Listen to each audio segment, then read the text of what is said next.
main droite et répétez après moi. Moi, Joseph Robinette Biden Jr., jure solennement que j'exécuterai loyalement la charge de président des États-Unis et que du mieux de mes capacités, je préserverai, protégerai et défendrai la Constitution des États-Unis. Que Dieu me vienne en aide. Félicitations, Monsieur le Président.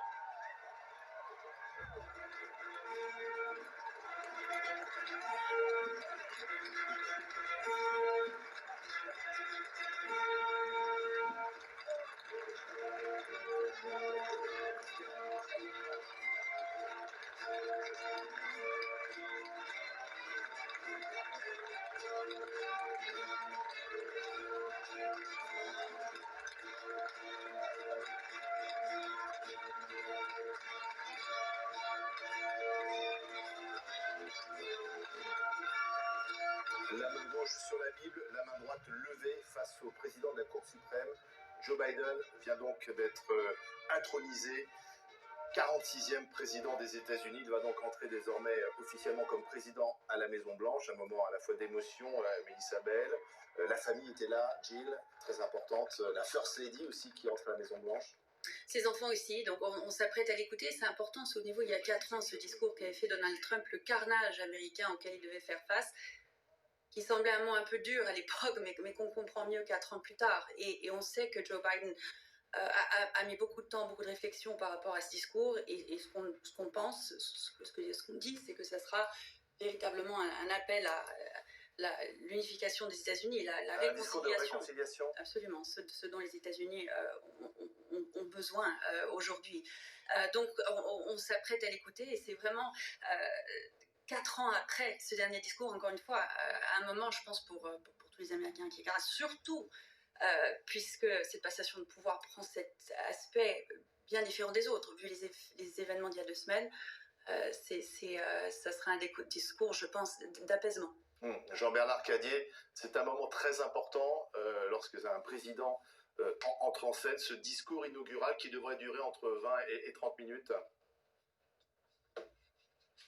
Et oui, parce que c'est là qu'il entre dans l'histoire. C'est là qu'il entre dans l'histoire des 4 années qui viennent, bien sûr, mais aussi dans l'histoire en général. On se souvient des grandes phrases, encore une fois, de Roosevelt. La seule chose dont on est à avoir peur, c'est la peur elle-même. On se souvient de John Fitzgerald Kennedy qui disait « Ne demandez pas ce que vous pouvez faire, ce que votre pays peut faire pour vous, mais demandez-vous ce que vous pouvez faire pour votre pays. » Toutes ces grandes phrases emblématiques qui restent dans l'histoire, mais surtout, il faut que Joe Biden lance sa présidence dans les minutes qui viennent en trouvant les mots, en trouvant l'émotion, en trouvant la force pour essayer de redresser un pays qui est dans une situation qui n'a jamais été aussi grave depuis de nombreuses années, situation sanitaire avec le Covid, situation économique avec le chômage qui vient d'exploser à cause du Covid, et qui va donc prendre la parole, le nouveau président des États-Unis, le 46e, premier discours de Joe Biden, un moment extrêmement important après les 4 années de Trump, un discours bien sûr différent, sans doute de réconciliation des Américains, sous les applaudissements notamment de sa vice-présidente Kamala Harris.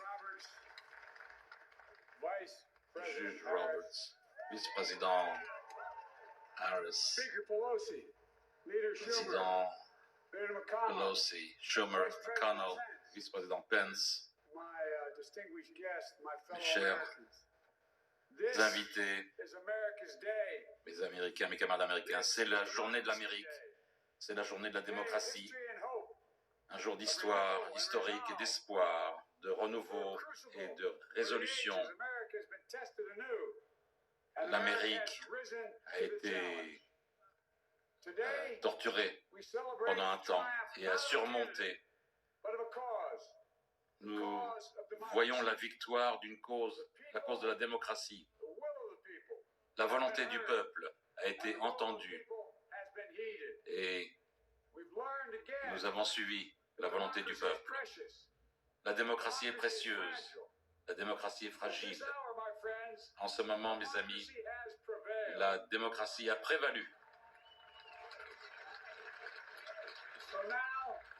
Pour l'instant, sur cette terre sacrée où il y a quelques jours,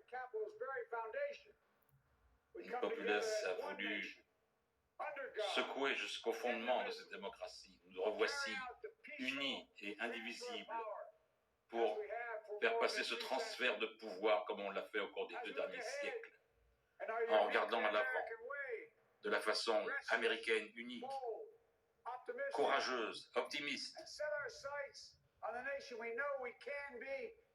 pour être la nation que nous savons pouvoir être et que nous devons être.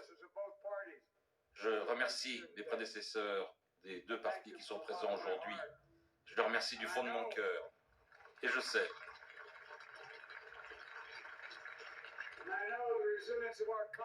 connais la résilience de notre Constitution et la puissance de notre nation.